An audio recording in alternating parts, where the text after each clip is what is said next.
Hello friends, bone strength, muscle formation க்கு இதை விட low cost best food சொல்லவே முடியாது. அந்த அளவுக்கு பெஸ்டான இந்த கருப்பு உளுந்தை யூஸ் பண்ணி இந்த மாதிரி ரெசிபி நிறைய ட்ரை பண்ணுங்க, நல்ல ரிசல்ட் கொடுக்கும். Welcome to AVD Kitchen. 200 gram கருப்பு உளுந்தை 8 hours ஊற வச்சு எடுத்துக்கங்க. மினிமம் 6 hours கரெக்டாக இருக்கும். ஊற வச்சு எடுத்த உளுந்தை தண்ணியெல்லாம் நீக்கிட்டு மிக்ஸி ஜாரில் சேர்த்துக்கலாம். இப்போ கொரகரப்பாக அரைச்சி எடுத்துக்கோங்க. தண்ணி தேவைப்பட்டால் கொஞ்சம் ஆட் பண்ணிக்கோங்க. பட் இந்த அளவுக்கு கொஞ்சம் கெட்டியாக இருக்கணும். 1-2 பருப்பு இருந்தால் நல்லாயிருக்கும் இந்த வடைக்கு ஸோ ஓரளவுக்கு இதை கிரைண்ட் பண்ணால் போதும். இது கூட சேர்க்கறதுக்காக 1 டீஸ்பூன் மிளகு, 1 டீஸ்பூன் ஜீரகத்தை நுணுக்கி எடுத்துக்கோங்க. இதை இப்போ உள்ளே ஆட் பண்ணிக்கலாம். கூடவே 1/2 டீஸ்பூன் சால்ட், 1/2 டீஸ்பூன் பெருங்காயத்தூள் சேர்த்து இதை ப்ராப்பராக மிக்ஸ் பண்ணி எடுத்துக்கோங்க.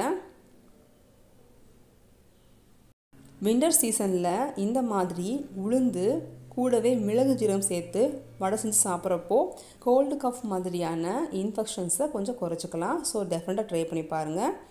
இதே மாதிரி ஓரளவுக்கு மீடியம் சைஸ் உருண்டையாக எடுத்து வடை தட்டிக்கலாம். இது ஓரளவுக்கு பெருசாக இருந்தால் பார்க்க ரொம்ப நல்லாயிருக்கும். ஒரு பாத்திரத்து மேலே காட்டன் துணி வச்சு இதே மாதிரி கொஞ்சம் தண்ணி வச்சு நனைச்சிட்டு எடுத்து வச்ச உருண்டைகளை வடை சைஸுக்கு தட்டி எடுத்துக்கலாம்.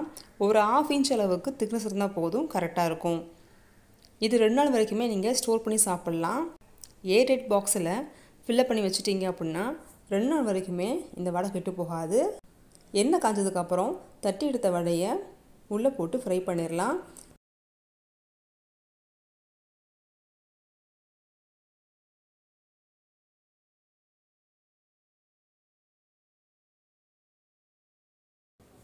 ரெண்டு பக்கமும் சிவந்து வந்துடுச்சு. அதே சமயத்தில் எண்ணெயுடைய சலசலப்பும் அடங்கிருச்சு. வடையும் ரெடி. நான் இன்றைக்கி எடுத்துக்கிட்ட 200 கிராம் கருப்பு உளுந்துக்கு கிட்டத்தட்ட 10லேருந்து 12 வடை கிடைக்கும்.